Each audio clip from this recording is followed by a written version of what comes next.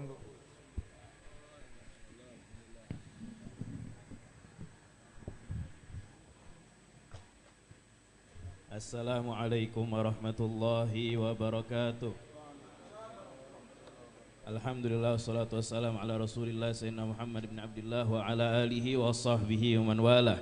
Alhamdulillah, bersyukur kita kepada Allah Subhanahu wa taala yang mana Allah Subhanahu wa taala mengumpulkan kita di rumah yang mulia Sahibul Haul Al-Habib Ali bin Alwi bin Syihabuddin di rangkaian haul yang ke-89 daripada Al-Habib Ali. Rangkaian ini sudah dimulai pada hari kemarin ba'da salat zuhur dengan acara sunatan masal bersama dengan komunitas Bikers Subuhan Sriwijaya yang kita laksanakan di rumah ini mengambil keberkahan daripada Sahibul Haul yang sudah dikhitan sebanyak 14 orang anak. Kemudian pada malam harinya bertepatan dengan malam nisfu Sya'ban berkumpul keluarga daripada Sahibul Haul di rumah ini melakukan amalan-amalan yang biasa kita lakukan di malam nisfu Sya'ban. Kemudian di pagi hari tadi kita lanjutkan dengan berziarah ke Maqam Sahibul Haul di Turba Al-Habib Ahmad bin Syekh bin Syahab, dilakukan acara rangkaian Yasin dan Tahlil. Kemudian kita lanjutkan dengan bersilaturahmi kepada salah satu cucu Sahibul Haul yaitu Al-Hubabah Zubaidah binti Abdullah bin Al-Habib Ali bin Abdi bin Syihabuddin. Kemudian rangkaian acara dilanjutkan pada pukul 9.30 tadi dengan pembacaan Kutubus Salaf. Di rumah ini dilanjutkan dengan bacaan Maulid Sintub Duror, dan kita tadi telah menyelesaikan pembacaan Yasin dan Tahlil yang mudah-mudahan Allah Subhanahu wa taala menerima apa-apa yang sudah kita lakukan, dan kita semua diberikan oleh Allah Subhanahu wa taala keberkahan daripada Sahibul Haul, tergantung dengan atau terkait dengan apa-apa yang sudah kita lakukan di dalam rangkaian acara-acara tersebut. Kemudian acara selanjutnya adalah Manaqib Sahibul Haul yang akan disampaikan oleh salah satu cucu beliau, As-Habib As-Sayyid Alawi bin Hamid Ba'bud. Fa'alaihi falyatafaddal mashkura.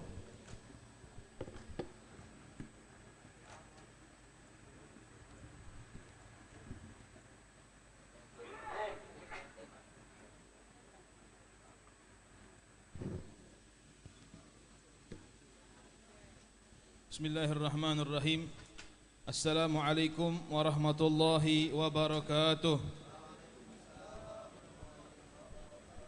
Bismillah.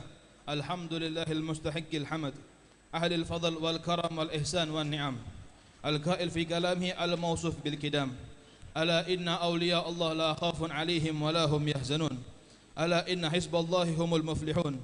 Wa ashhadu an la ilaha illallah al-wahidul ahad. الفرد الصمد الذي لم يلد ولم يولد ولم يكن له كفوا أحد وأشهد أن سيدنا محمدا عبده ورسوله الذي أرسله رحمة للعالمين المبلغ إلى الأولين والآخرين اللهم صل وسلم وعلى آله وصحبه أجمعين وبعده منازل الخير سادة لكل الناس قادة محبتهم سعادة ألا يا بخت من زراهم بالصدق وانذر ilaihim mu'tani fi kullu matlubuh tayassar. Manaqib ini sedikit Al-Faqih ingin menyampaikan daripada sekelumit manaqib singkat. Al-Habib Ali bin Alwi bin Syahab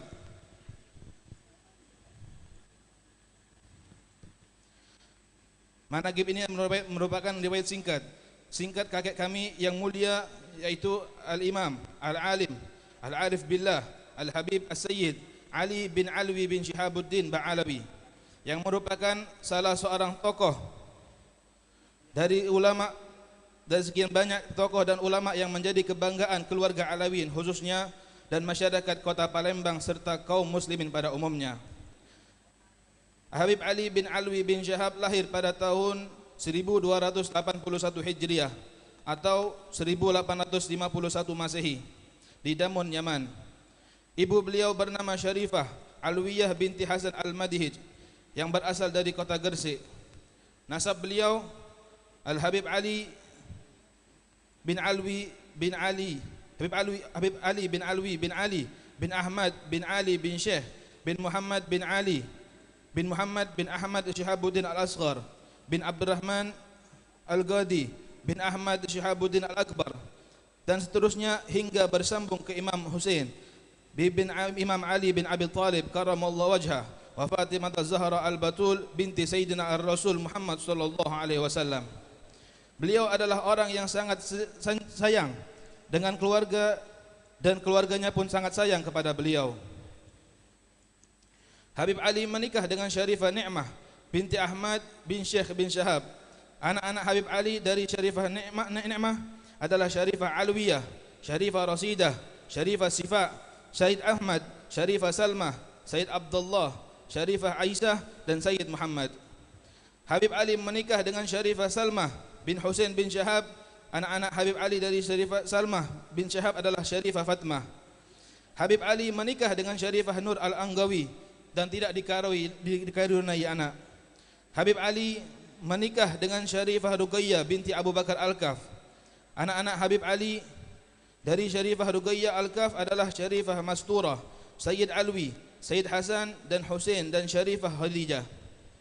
Habib Ali bin Alwi bin Syahab dibesarkan di lingkungan para Alawiyin, para wali di kota Hadramut. Sejak kecil beliau dididik dengan didikan disiplin oleh ayahnya sendiri, yaitu Habib Alwi bin Syahab. Selama di tanah kelahirannya, beliau juga banyak menuntut ilmu dari para ulama besar, di antaranya Al-Habib Idrus bin Umar Al-Habsyi, penulis kitab Iqdul Yawaqitul Jauhariyah, Al-Habib Ali bin Muhammad Al-Habsyi, sahibul Simtud Durar, dan Al-Habib Ahmad bin Abdurrahman As-Segaf, ayah Al-Kutub Al-Habib Abdul Qadir As-Segaf Jeddah. Setelah pendidikan di Hadramut terasa cukup, Habib Ali bersama saudaranya Habib Hasan berniat untuk berdakwah ke Asia, sekaligus mengunjungi ayahnya di Palembang. Namun, sesampainya di Singapura, Habib Hasan melanjutkan perjalanan ke Gresik dan langsung kembali ke Yaman. Sedangkan Habib Ali masih menetap di Singapura, bahkan beliau sempat berdagang dan mempunyai beberapa toko di Singapura. Selama di Singapura, Habib Ali berguru dengan Syekh Umar Al-Khatib. Rumah beliau difungsikan sebagai majlis ta'lim. Selain untuk mendidik anak-anaknya, beliau juga mendidik beberapa murid yang belakangan menjadi ulama terkenal di kota Palembang, seperti Nun Cik Agil dan Muallim Umar. Tidak hanya mengajar, Habib Ali pun begitu mengasihi muridnya dengan selalu memberikan uang kepada muridnya setiap selesai belajar. Al-Habib Ali mengajar setiap sore di rumah Al-Habib Muhammad bin Alwi atau Habib Amuk. Yang pernah hadir di dalam majlis ini adalah di antara lain adalah Al-Habib Ahmad bin Zain bin Syahab, Al-Habib Abdullah bin Ahmad Al-Kaf, dan Al-Habib Husain bin Syahab bin Ali bin Syahab. Dan pada malam hari diadakan juga majlis di rumah abahnya Al-Habib Alwi atau Rumah Batu. Selain itu beliau juga mengajar di pesantren Tahtal Yaman di Jambi Madrasah Al-Insan 10 Ilir. Beliau Al-Habib Ali sangat mencintai Al-Quran.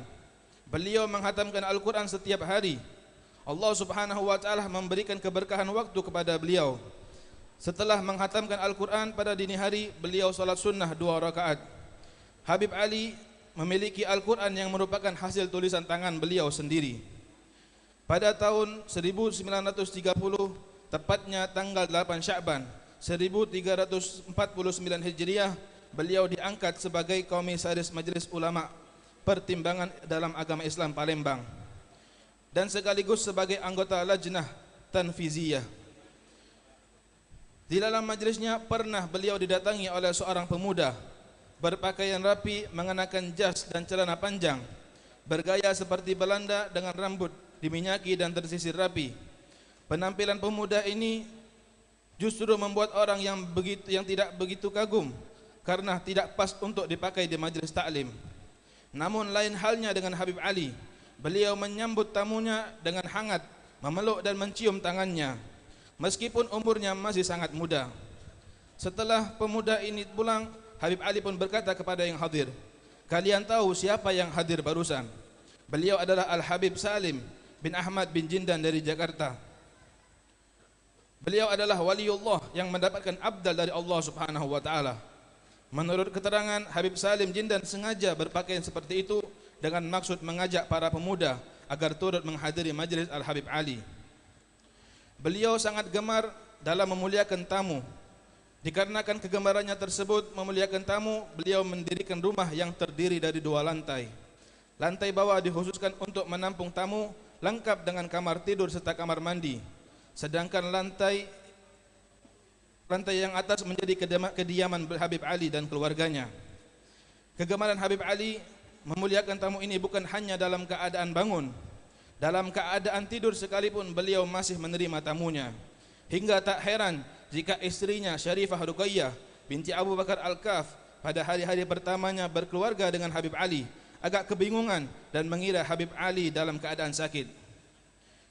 Dalam keadaan tidur, Habib Ali berdialog dalam bahasa Arab layaknya sedang menerima tamu.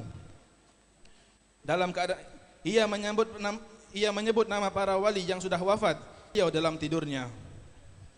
Beliau Al-Habib Ali juga gemar membantu orang mencarikan jodoh dan bersahaja pada kaum yang lemah.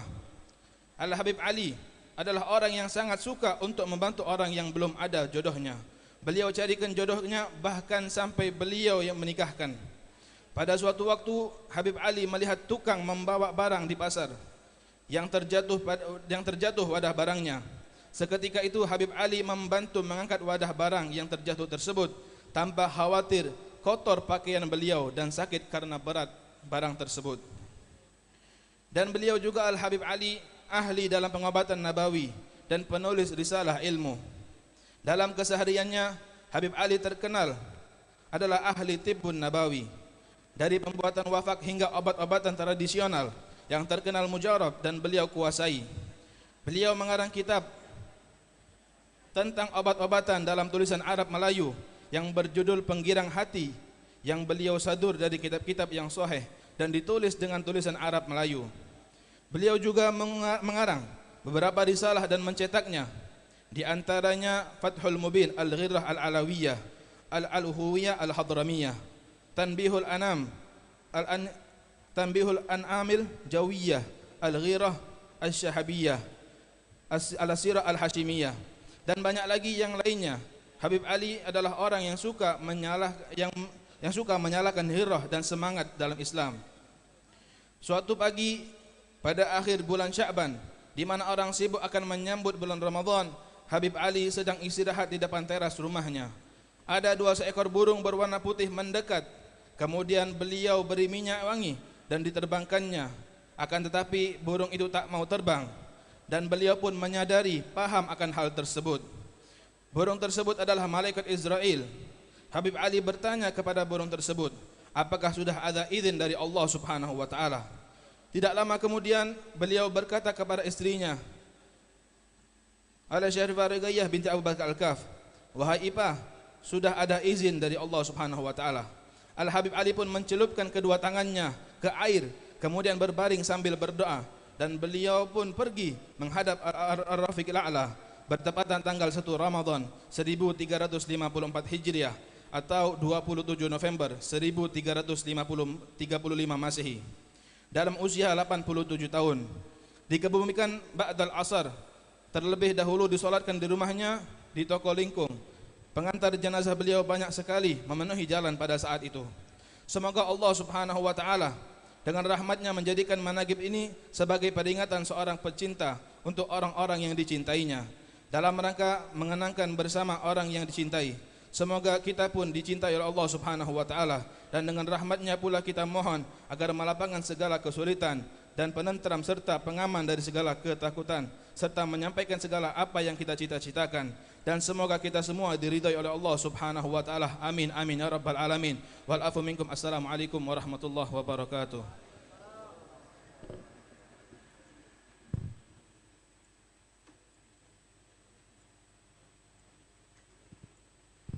Jazakumullah khairul jazaa Sayyid Alawi bin Hamid Ba'bud. Mudah-mudahan apa yang beliau sampaikan bisa kita amalkan dan manfaat bagi kehidupan kita semua. Amin ya rabbal alamin.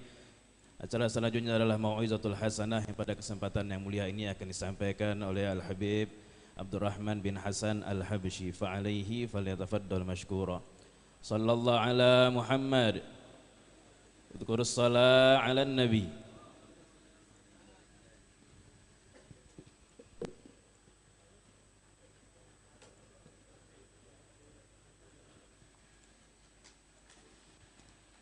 Assalamualaikum warahmatullahi wabarakatuh. Bismillahirrahmanirrahim. Alhamdulillahilladzi hadana lihada wa ma kunna linahtadiya laula an hadanallah. Asyhadu an la ilaha illallah wahdahu la syarikalah wa asyhadu anna sayyidana wa nabiyana Muhammadan abduhu wa rasuluh. Allahumma salli wa sallim ala sayyidina Muhammad miftahi babir rahmatillah adada ma fi ilmillah, salatan wa salaman daimaini bidawami mulkillah wa ala alihi wa sahbihi wa man walah wa la hawla wa la quwata illa billah. Amma ba'du. Faqad qala Allah subhanahu wa ta'ala, inna nahnu nuhyil mauta wa naktubu ma qaddamu wa atharahum wa kulla syai'in ahsaynahu fi imamin mubin. Wa qala Rasulullah sallallahu alaihi wasallam, khairun nas man tala umruhu wa hasuna amaluh. Sadaqallah wa sadaqar rasulu wa nahnu ala dalika minasyahidin wasyakirin walhamdulillahi rabbil alamin. Wa ma'syar hadirin wal hadirat yang dimuliakan Allah Subhanahu wa taala, wabil khusus para habaib orang tua kita yang hadir di tempat ini dan juga anak cucu Sahibul Haul dan para asatidz yang memberikan dan menambah keberkatan di pagi hari dan menjelang siang ini. Allah Subhanahu wa taala limpahkan rahmat di acara kita pada saat ini, terlebih lagi kehadiran para guru-guru kita, orang tua kita. Sudah pasti nikmat yang Allah berikan kepada kita di pagi sampai siang ini begitu besar, yang mungkin kalau diukur dengan urusan-urusan dunia, perkara kita yang diberikan Allah Subhanahu wa taala dari pagi hingga siang ini tidak ternilai, tidak akan dibandingkan dengan urusan dunia yang mungkin selama ini kita kejar dengan urusan-urusan dunia kita. Sahibul Haul yang tadi telah dibacakan managibnya, seluruh kita mungkin pada saat mendengar itu menginginkan hal tersebut, mendapatkan keberkatan, kebaikan dunia dan akhirat, diberikan Allah waktu hidup di dunia ini memanfaatkan dengan sebaik-baiknya, meninggalkan amal yang begitu banyak, baik itu membaca Al-Quran dengan mempelajari ilmu, zikirnya dan lain sebagainya yang beliau telah lakukan selama beliau hidup, itu yang beliau kedepankan. Kemudian bekas yang beliau tinggalkan juga begitu banyak, meninggalkan murid-murid, anak cucunya yang senantiasa taat kepada Allah Subhanahu wa taala. Dan kita pada saat ini yang masih punya kesempatan, tapi tinggal bagaimana usaha yang kita lakukan untuk apa yang kita kedepankan. Sudah pertengahan bulan Sya'ban, koreksi diri kita bagaimana kita dengan Al-Quran, bagaimana dengan kita istighfar, bagaimana dengan salawat kepada Nabi Muhammad SAW.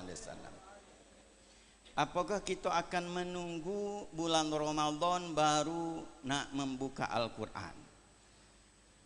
Apakah ketika kita keluar dari bulan Rajab berhenti untuk beristighfar?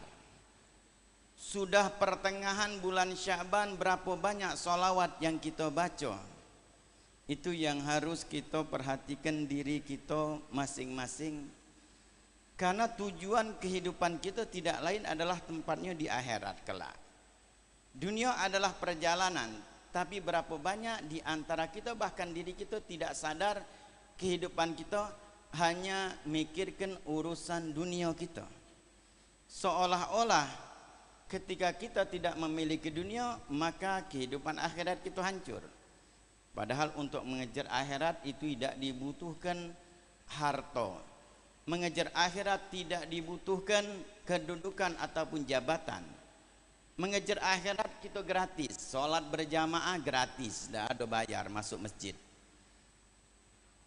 Masuk masjid, musola setiap saat 24 jam dibuka. Berapa banyak yang kita masuk ke masjid, masuk musola untuk sholat berjamaah? Mungkin kalau kita renungkan saudara-saudara kita yang ada di Palestina, yang sekarang ini mungkin terlupakan bagi kita. Kita mungkin sibuk bahkan di media sosial kita dengan pemilihan umum. Kita lupa dengan saudara-saudara kita yang mereka jangankan untuk sholat berjamaah, mungkin untuk sholat di rumah dewean mereka lagi susah. Setiap saat mereka dengar jeritan anak-anak mereka, dengar jeritan tetangga sebelahnya dengan jeritan mereka yang menangis setiap saat menemui kematian. Kita pada saat ini diberikan Allah Subhanahu wa taala nikmat, dengan nyamannya kita untuk sholat, dengan nyamannya kita untuk membaca Al-Quran, nyamannya kita berzikir, tapi kita tidak gunakan waktu, kesempatan. Dan ini nikmat dari Allah Subhanahu wa taala. Tapi nikmat ini kalau tidak kita syukuri, naudzubillah min dzalik. Ma'asyiral hadirin, jamaah yang dimuliakan Allah Subhanahu wa taala, terutama kita para habaib yang hadir di majlis yang penuh barokah ini. Para habaib adalah poros dan dasar untuk melihat bagaimana keislaman, bagaimana umatnya Nabi Muhammad sallallahu alaihi wasallam. Kalau para habaibnya sudah meninggalkan hal-hal yang baik, condong kepada dunia, bagaimana yang dengan non habaibnya? Kalau habaib kalau sudah rusak, bagaimana yang lainnya? Maka Nabi sallallahu alaihi wasallam lebih senang kalau anak cucunya sibuk dengan ilmu, anak cucunya sibuk dengan ibadah. Karena menjadi penyambung rantai dari Nabi Muhammad SAW sampai terus dari zaman ke zaman, anak cucu Nabi SAW sebagai rantai untuk orang bergantung di zamannya, bergantung dengan amal. Berapa banyak habaib kita, mereka di zaman mereka bisa memberikan syafaat, pertolongan dengan amalnya. Satu amal seorang habaib mungkin bisa menyelamatkan orang sekitarnya. Nah, kita sekarang ini untuk menyelamatkan orang lain, jangankan orang lain, keluarga kita mungkin tidak mampu kita menyelamatkannya dengan amal kita yang sangat minim. Bagaimana nak menyelamatkan orang lain kalau diri kita sendiri tidak bisa diselamatkan? Kalau sudah kewajiban kita lalai, hal yang haram kita anggap biasa, hal yang dimurkai oleh Allah Subhanahu wa taala kita anggap biasa. Bahkan kita lebih condong kepada urusan dunia kita. Maka dari itu ma'asyiral hadirin yang dimuliakan Allah, mengambil sedikit faedah dari hadis Nabi sallallahu alaihi wasallam. Jangan sampai kita termasuk dengan hal ini dan harus kita hindari, karena di zaman sekarang kalau kita kadang-kadang ngeluh dengan pasaran yang sepi, ngeluh dengan beras naik. Kita dari dulu beras naik terus, tapi alhamdulillah nasi minyak masih lancar. Dari zaman kita ngalami duit 500 pacak beli beras, pacak beli telur, lengkap sudah dengan lauknya. Sampai sekarang 10.000 lebih. Kalau dulu mungkin kita mikir harga beras 10.000, mana udah makan ini. Tapi habaib kita masih tenang, InsyaAllah habis ini nasi minyak, walaupun beras naik, menunjukkan rezeki dari Allah Subhanahu wa taala. Hadis Nabi sallallahu alaihi wasallam dari sini Abdullah bin Mas'ud. Ani Nabi sallallahu alaihi wasallam annahu qala, "Man asbaha wa huwa yashku diqal ma'ashi fa ka'annama yashku rabbah."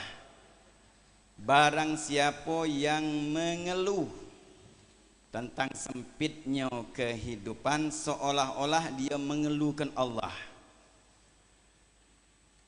Kan kita banyak sekarang ini ucapan kita, ai sago pasangan sepi ini. Kalau kita mengadunya dengan Allah, bagus. Ya Allah, pasal 16 sepi ini, ya Allah, bukakanlah pintu rezeki. Ya Allah, ngadu dengan Allah bagus. Jangan ngadu dengan manusia. Ini mengadu dengan manusia. Ngadu dengan Allah tengah malam sholat, ya Allah, Engkau dahulu membagikan rezeki melalui laut. Banyak dulu zaman melalui laut. Wong jualan duku pakai perahu. Belanja dari laut. Rumah ngadep ke laut. Karena jalan darat-darati.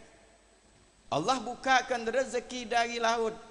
Ya Allah, sebagaimana Engkau bukakan rezeki dari laut dan setelahnya beralih ke darat.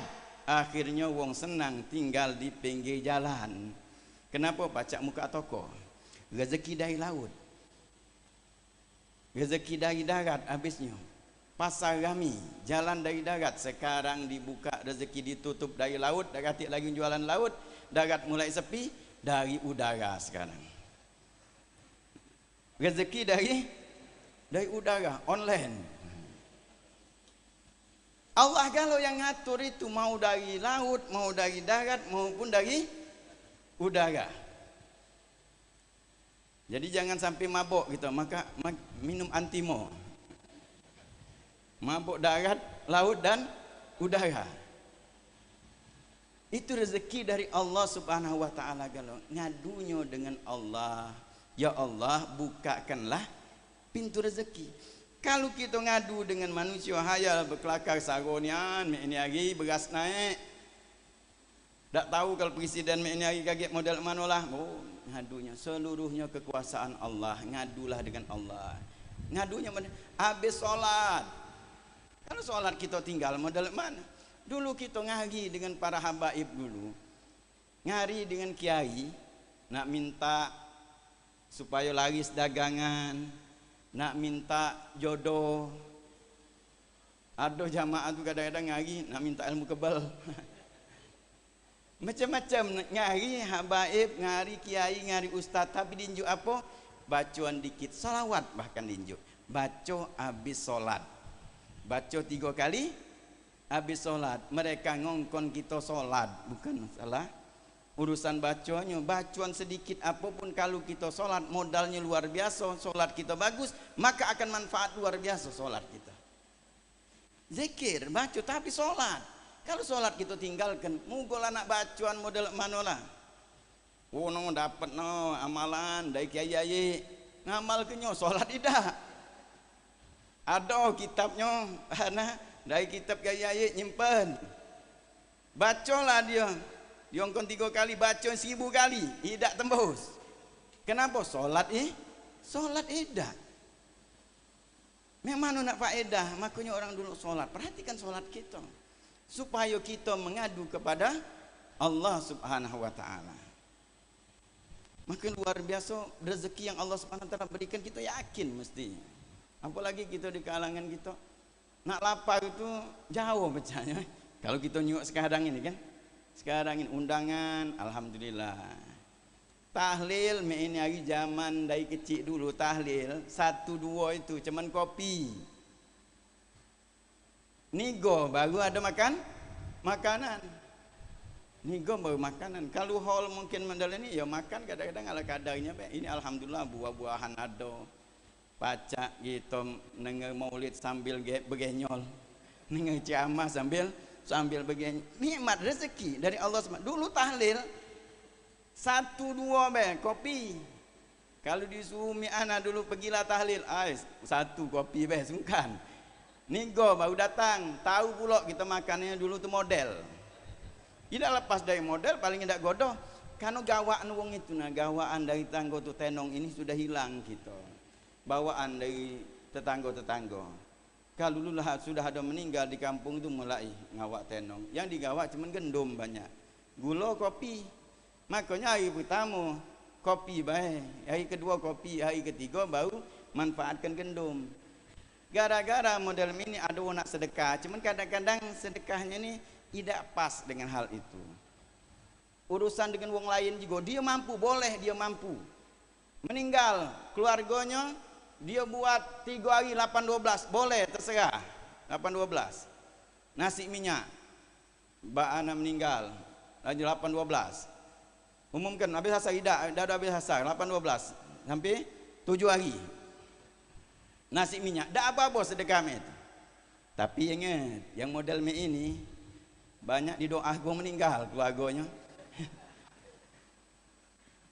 Kata orang datang tu habis selesai 7 hari, kapanlah keluarga ini meninggal lagi? Lama, tiap hari 8-12. Makanya hati-hati yang makanan yang lemak-lemak, misalnya tahlil itu, kadang yang datang dalam itu habis selesai, mudahlah wong rumah ini kapan lagi meninggal. Ngantenkan itu juga kita ni dalam acara masyarakat hadirin ngejok wong lain juga. Jangan sampai kita yang mungkin mampu, wong lain mampu dah. Sekarang ini kalau masalah tahlil sekarang wong banyak akhirnya maksakan diri. Wong yang tak punya akhirnya maksakan diri. Tak lemak kalau tidak ada makan makanan. Tidak lemak kalau tidak ada makan. Hari satu tu tak makan roti juga. Ayo bagi roti, tahan kadang-kadang minjem duit. Maaf hadirin, ada di antara mereka itu orang yang tak punya, dia tak punya meninggalkan puasa banyak. Dia ada beras, ini wong beras. Kita sarankan bayar fidyahnya baik, tak usahlah tahlil kelanggar baik. Dia ngomong apa dia? Tak lemak. Kalau tidak tahlil di rumah, kalau tidak makanan. Kan yang wajib itu mestinya bayar fidyahnya. Puasanya dia banyak meninggalkan puasa. Tapi gara-gara kebiasaan yang kita buat sendiri hingga berpengaruh yang lain. Kita mungkin yang tadi yang dia berduit tidak jadi masalah. Tapi pikirkan yang lain. Kita boleh membuat acara, karena acara yang melibatkan orang lain, dan di kalangan kita bukan sikok duo kita membuat acara, tapi banyak. Sekarang ini itu juga acara mengantin kan. Yang berduit ya modern, mek mana dia nak mengantin terserah. Tapi pengaruhnya kepada yang lain, pikirkan yang lain. Maka kalau seandainya kalau ada orang yang berduit dia dengan acara ngantin yang sederhana, ada hall, melok hall, balik ke rumahnya untuk diselesai acara, mungkin pada saat itu juga dia akan dapatkan pahala. Kenapa pahala? Ngejo ke wong ndak punya. Wong ndak punya ndak ada malu. Cianu berduit lagi melok hall. Cianu berduit acaranya ndak megah-megah. Wong yang berduit yang model mek ini dia akan dapat pahala. Tapi kalau kita sekarang bersaing acara besar-besaran, nak viral segala macam, naudzubillah, ini merusak. Dahulu di Hadramut itu nak maulid, nak apa, kopi sudah, kopi dengan banyu. 3 yang berjalan di apa? Di ndak katip buah-buahan. Yang berjalan ni acara tu, kat lewat gage apa? Kopi, cangkir, minum, banyu es, minum sedikit jalan. Garu.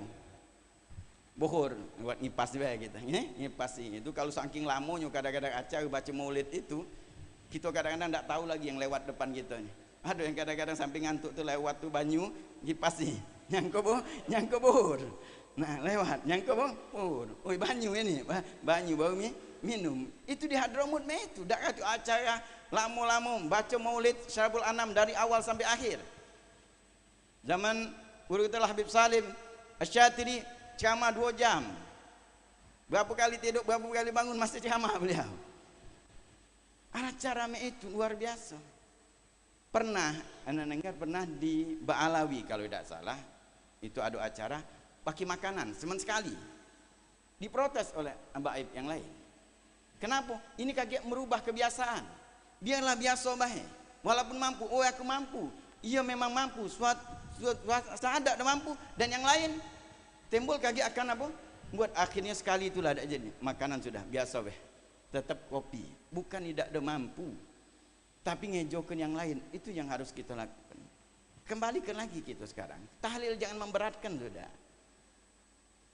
Cukup itu tadi, kopi jadilah. Atau memang itu ada perhatian wong yang di sekitar. Tenong dak katik lagi ini lagi. Yang bawa untuk bantu tu dak katik lagi. Yang mengutuk banyak. Diundang wong habis maghrib mentu model moto. Habis maghrib undang mentu model. Biasa nasi habis maghrib ni. Ada jadwalnya baca. Seolah-olah jadi wajib kalau undang habis maghrib nasi. Mentu model moto. Maya tidak.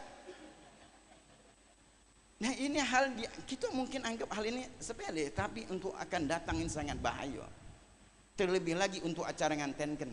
Kalau sudah maksokan diri bagaimana kaki orang nak mengantin, kesian yang bujang-bujang.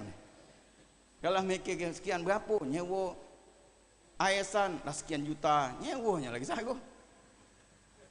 Belum lagi maki gedung, dak katik lagi. Sungkan nak maki rumah. Maki gedung sekian, nyewa gedungnya. Belum undang. Kembali lagi gitu, acara tu yang sederhana habis sudah. Joken yang lain, kebersamaan kita. Sekarang ada hal mendekati agak hari ini. Mudah-mudahan Allah SWT berkahi kita. Yang jelas jangan ngadu dengan Allah, dengan manusia kepada Allah. Kemudian Nabi SAW dalam hal ini riwayat Sayyidina Abdullah Mas'ud menyatakan, kata Nabi, galak tak kamu kuajari. Nah ini ajaran dari Nabi SAW. Doa yang diucapkan Nabi Allah Musa alaihissalam ketika di pinggir laut dikejar Fir'aun. Ini terdesak luar biasa. Kalau kita masih belum terdesak, bahasa kita sekarang ini kadang-kadang seolah-olah terdesak. Sudah terpaksa Ustaz, aku minjem pinjol. Kata-kata terpaksa. Kalau sudah dia maki HP dia lagi ada HP ni jual. Dia ngomong maki pinjol maki HP. Tapi ngomong apa dia? Terdesak Ustaz. Sepaksa anak minjem apa? Pinjol. Berapa minjem pinjol? 1 juta. HP dia harga 3 juta. Jual HP. Kita tak galak model ini hari jual barang, tak galak. Kalau lah melimas, tak galak jual lagi. Kaki tak terbeli lagi. Uang dulu tu melimas tu untuk kalau saat terdesak jual emas. Dahulu itu aib bagi orang nak minjem tu. Kalau model ini biasa. Minjem 100 dulu. Biasa ini lagi minjem itu seolah-olah ada. Dulu dak kate. Jadi konsumen dulu mano ado ni pinjol kenapa? Dak kate minjem. Ini lagi ladas minjem. Dak kate namun terdesak, terpaksa itu. Nah, Nabi Allah Musa sudah terdesak. Apa doa Nabi Allah Musa? Diajarkan Nabi sallallahu alaihi wasallam, qulu kata Nabi sallallahu ucapan Allahumma lakal hamdu wa ilaikal mustaka wa antal musta'an wa la haula wa la quwata illa billah. Kalimat ini luar biasa, bersyukur, ngadu kepada Allah, minta tolong kepada Allah, dan merasa kita tidak kati daya upaya kecuali Allah.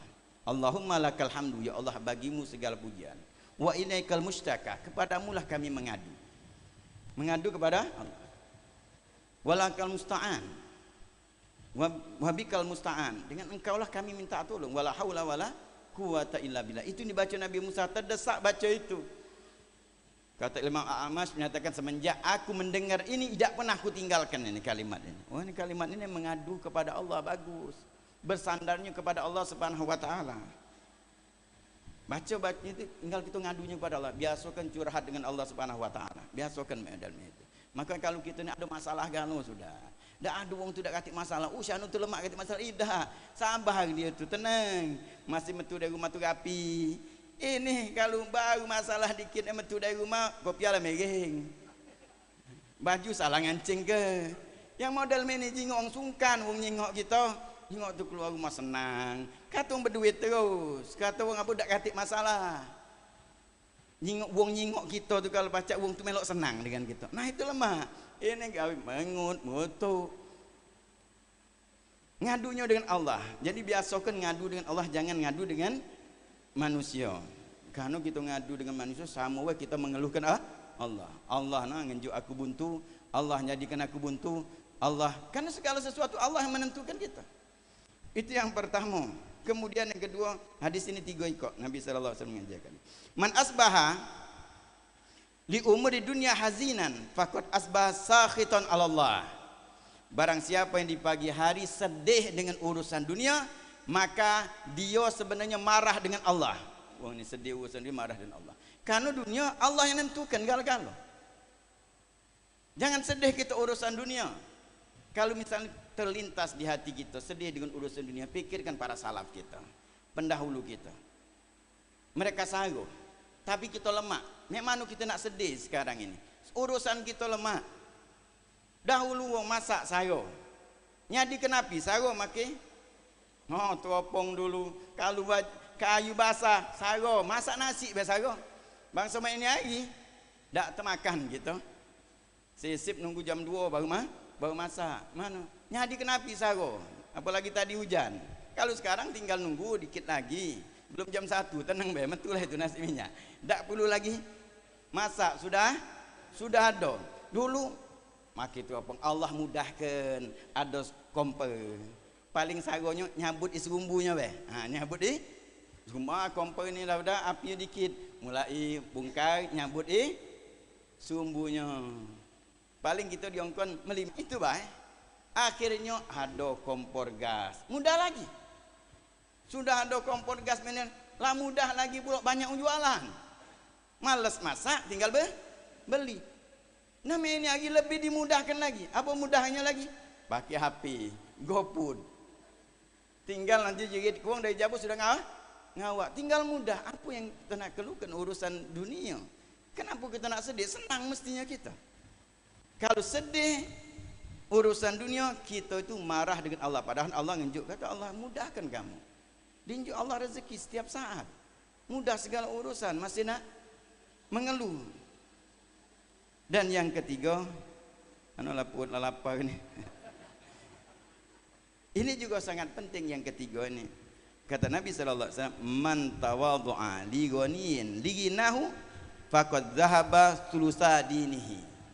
Barang siapa yang tawadhu, merendahkan diri dengan wong yang kaya, kano kekayaannya, wong kaya kano kayanya. Dalam riwayat ghaniyun soleh, kaya yang soleh, merendahkan diri, maka 2/3 agamanya hilang. Orang yang mengagungkan kekayaan atau jabatan urusan dunia, karena di dalam agama tidak diperintahkan untuk memuliakan urusan dunia. Li'anna syari'ata ayyakuna ta'zimun nas li ajli salahi wali ajli ilmihi duna ta'zim li ajli malihi. Karena syariat itu menganjurkan untuk mengagungkan, memuliakan seseorang karena kebaikannya, kesolehannya, atau karena ilmunya, bukan mengagungkan karena hartonya. Tapi sekarang modelnya itu kita hati-hati gitu. Dulu orang ida yang penting soleh, nak kayo, nak ida, nak miskin, iya. Kita kadang-kadang selalu membedakan antara kayo dan miskin. Bahkan di kalangan kita. Kalau nyengok orang kayo, masuk je mah, masuk je go. Buntu, jabo be. Maaf be, 5 watt. Dijabo. Jangan model itu. Tapi kalau misal kesolehannya, tidak jadi masalah. Dia kayo, alhamdulillah ada orang model dia kayo, dia soleh, sedekah luar biasa dia, kemudian dia ilmu pula punya. Nah, ini sudah top ini, ada galau. Kalau sudah kayo, ini jangankan dia ngomong. Batuk pe dengan wong kayo soleh dermawan punya ilmu ahli ibadah. Kalau dia batuk dikit langsung tinggal wong ngapa sakit dokter bisa dia ni. Kalau wong buntu ngogolah batuk ngokol-ngokol dia diam ke wong bae. Ini gambaran di kalangan kita, kita anggap hal ini biasa, tapi di sini Nabi mengingatkan 2/3 agama kita hilang. 2/3 agama kita hilang. Makanya kalau misalnya ada orang kayo masuk di dalam majlis, setelah dia nak menghormati, nak ngenjuk tempat duduk, apa dia kesolehannya yang harus kita ajukan. Kita mungkin nak pindah, dia ini orang kayo masuk, sebe mungkin lebih tua dia ni kayo, lebih tua, mungkin soleh juga. Nah niat kita nak ngenjuk tempat duduk atau menghormatkan untuk maju ke depan, jangan karena kekayaannya. Karena sebe dia ke depan, bukan karena kayo. Ada yang lebih muda itu udah kata ini, belakang nanti belakang, itu masih muda. Nah, walaupun kayo. Jadi karena sesuatu hal mungkin karena dia sebe, tua yang dimuliakan, karena dia berilmu atau karena kesoleh, jangan sampai karena kekayaannya. 2/3 agama kita hilang lenyap. Nauzubillah min zalik. Mungkin perut sudah lapar. Kanuana juga sebagai cadangan ini. Tapi mudah-mudahan barokah. Mudah-mudahan apa yang kita niatkan dikabulkan oleh Allah Subhanahu wa taala. Insyaallah nisfu Sya'ban semalam sudah kita saling memaafkan sudah. Hari ini kita senang kalau dak kate kita benci nyingok wong dak kate. Kita senang insyaallah nyingok wong senyum kalau kita.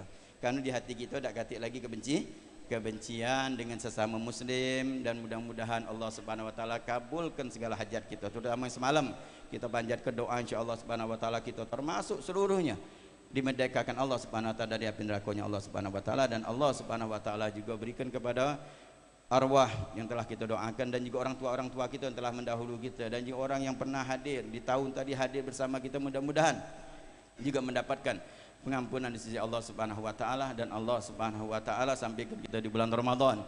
Sisa bulan Sya'ban insyaallah kita barokah, dan insyaallah menjelang ziarah kubra kita insyaallah mendapatkan keberkatan daripada aulia. Sumbangkan tenaga kita atau apapun harta kita, apapun yang bisa kita sumbangkan untuk para aulia, insyaallah kita berkumpul bersama mereka di surganya Allah Subhanahu wa taala dan bersama Nabi Muhammad sallallahu alaihi wasallam. Amin ya rabbal alamin wa minkum. Wassalamualaikum warahmatullahi wabarakatuh.